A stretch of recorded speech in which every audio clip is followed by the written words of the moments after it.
أشهر النساء لا يدخلون الجنة دبرتو تكونون الجنة هنسين جدا من الراتي إركم ربي صلى الله عليه وسلم واطلعت في النار فرأيت أكثر أهلها النساء الرهدون دلا كان إبداته ورقكم جدا سلا دلا كان نتي دلقون هكذا كان إبدانو تاسسكم ماللات أكو ما ترويرو تسنيف دبدي سجنتان رنا دبنو دبرتو تكونون ربي رحمة إيسان رايسان فقيسي إرقم ربي نفلا من الراتي وجي إساني هكم تكو ربي إساني دلن سيسنا رحمة الله فقيفمني تري دلقا كان كيسانو تنجرالات إرجع ربيني رحمة إيسا جلانا ماري أين يتوفتنا مكابي دلنا سوسنا جلانا وبرارو دندها نمني تقول ليجور جرى ربنا بارك أنا كيسا أنا نينجرا لاتا هاتي كيا وبوليتين كيا هريان كيا كيسا جرتي لاتا يوكي سجراتا أكمل أبارسا كان جلا باسني قال رحمة ربي دي بسنا أحبتي في الله دلقا دبرتو تكونن ربنا رحمة إيسا الرايسان فقيسي إرقى بريموك ربي في بويا أخرات يمن تيمو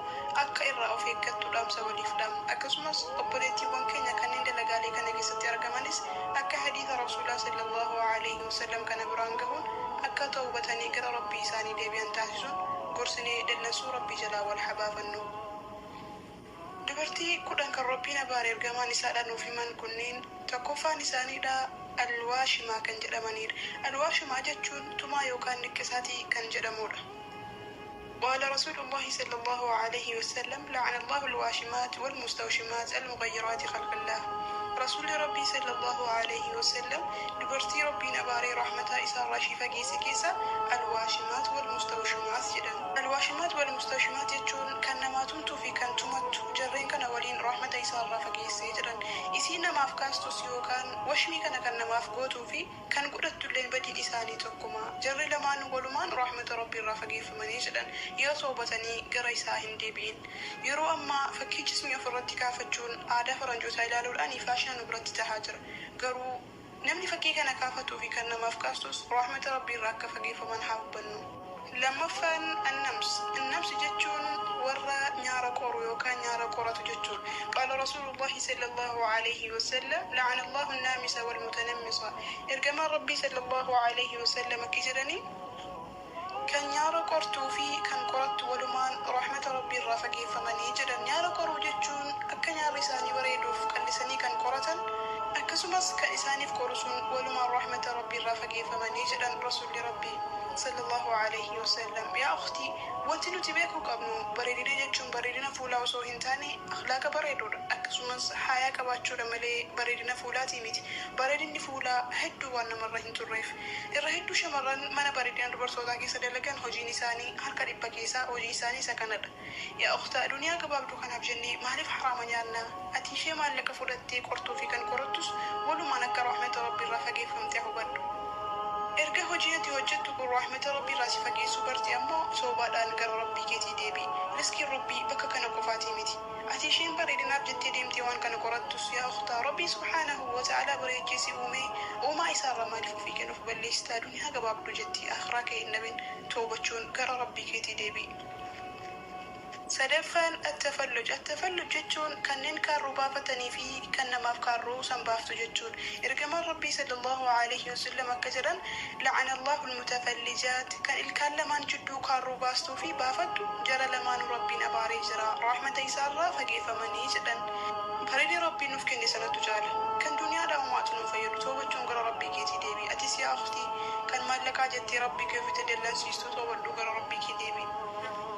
afraffaan alwaasila jechuun kan rifeensa ofiitti rifeensa biraatti guduunfan yookaan rifeensa ofii fakkeessuun kanneen akka wiiggii jedhanitti dabaluun rifeensa ofii fakkeessanii kan adeemani.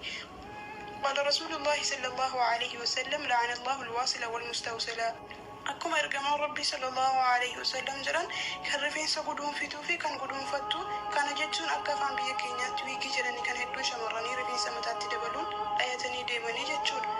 akkasumas ishiin wiiggii kana yookaan rifeensa biraa kana namaaf guduunfitus walumaan rahmata rabbii irraa fageeffamanii jedhan.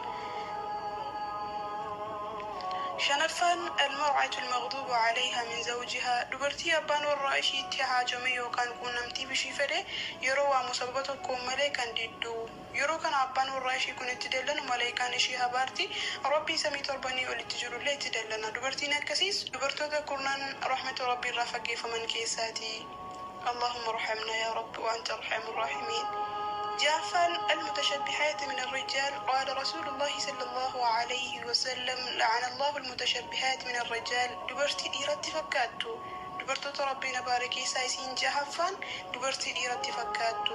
Zaman amma keessa jirru kana keessatti irra hedduun dubartootaa kan agarru uffannaa dhiiraa uffachuun, fakkeenyaaf kan akka surree yookaan kofoo, rifeensa mataa isaanii akka dhiiraatti gabaabsachuun, haasawa akka dhiiraatti dubbachuun, dhiiratti of fakkeessuu, adeemsa akka dhiiraatti adeemuun, dhiiratti of fakkeessuu, waa hundumaan dhiiratti fakkaachuu, akkasumas immoo dhiirris dhalaatti fakkaachuun, rifeensa mataa isaa akka dubartiitti guddifachuun, gurra horachuun, kana kanaan kan dubartiitti fakkaatan hedduutu jiru.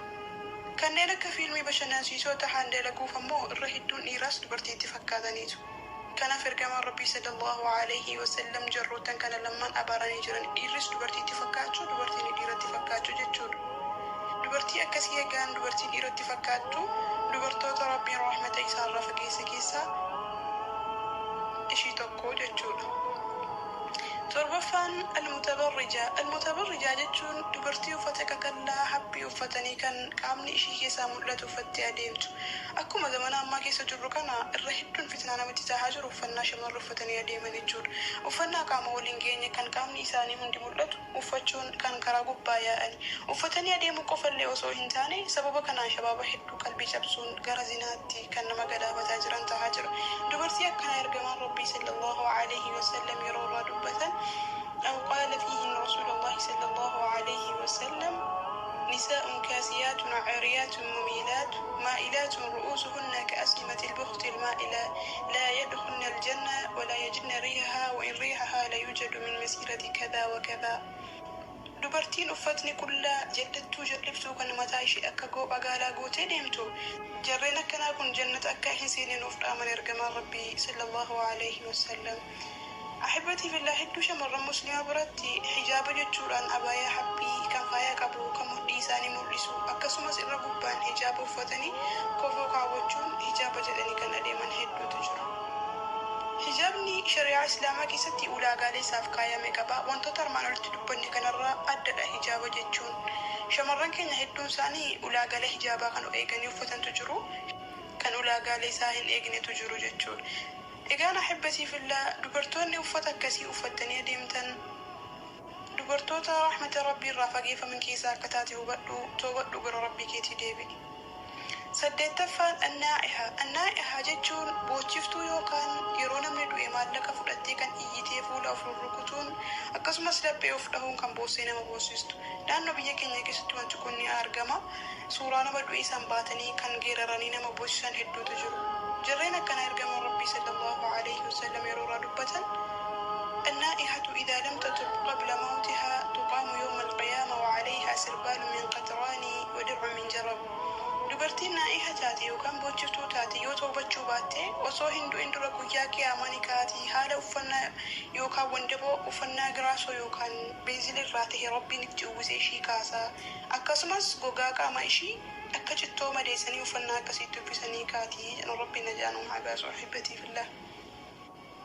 sagalaffaan المحلل والمحلل له. قال رسول الله صلى الله عليه وسلم: لعن الله المحلل والمحلل. كان جتشون دبرتين توك أبا والرئيسي يروتوكو قديس أمس يرو براسيه كجدان لديفتا أمس ديبي إرقديب ستي تكورين جراتي سدفاسيه كيتين sadaffaa deebfachuun danda'u. Sadiin waan hiikamteef yoo kabiraatti heerumte isa waliin wal hiikanii jaarsa duraatti deebiti akka shari'aatti akkuma Rabbiin subhaanahu wa ta'aalaa quraana isaa keessatti dubbate.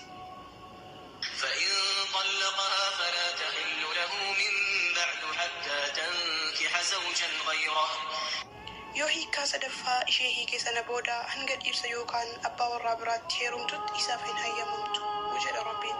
kanatti fayyadamuuf jedhanii dubartiin kunii fi abbaa warraa ishee kun erga sadaffaa hiikee deebsachuu barbaade waliif galanii nam tokko barbaadanii irratti walii galu. akkaataan isaan irratti walii galanis innis haadha warraa kiyya fuudhii waliin ture naaf hiikii jedha. isheenis tola jettee namicha kana torbaniifis ta'uu baatiifis ta'uu tola jetteetti heerumti. namichi torbaniifis baatiifis ta'ee fuudhu kun abbaan manaa lammataa kun waliin jiraate ishee hiika guyyaa beellama isaaniiti jechuudha. yeroo kana jarri walitti deebi'uun wal fuudhu. kun walii galtee waan ta'eef sadanuu abaarsi Rabbii isaan irratti tahaa jedhan. yookaan ammoo dubartii abbaa warraa isii sadiin hiike abbaa warraa isii sanatti deebi'uuf jettee nama biraa deemtee abbaa abbalatti na fuudhii na hiiki abbaa warraa kiyyatti hin deebi'aa jetti. Yeroo kana namichi ishee abballattis yeroo fuudhee waliin jiraatee hiika. Eegasii jaarsa isiitti deebiti. Sagalaffaan dubartii rahmata rabbii irraa fageeffamanii keessaa ishii tokko taati jechuudha. Kudhanaffaan zaa'iraat al-qubuur dubartoota rabbiin abaare keessaa isiin kudhanaffaan dubartii ziyaaraa qabrii heddummeessitu. Kana jechuun yeroo maraa qabriitti deddeebiti. Akka ulamaan jedhanitti yeroo tokko kan deemtu osoo hin taane kan yeroo maraa gara qabriitti deddeebi'uun achitti qabrii irra teessee boo'uun achitti deddeebii heddummeessitu. Hadiisa Abaa Hureeraan odeesse keessatti ergamaan rabbii dubartii ziyaaraa qabrii heddummeessitu abaaranii jiranii jedha. Kanaaf kudhanaffaan dubartoota rabbiin abaare keessaa kan gara qabrii deddeemuu heddummeessitu jedhan.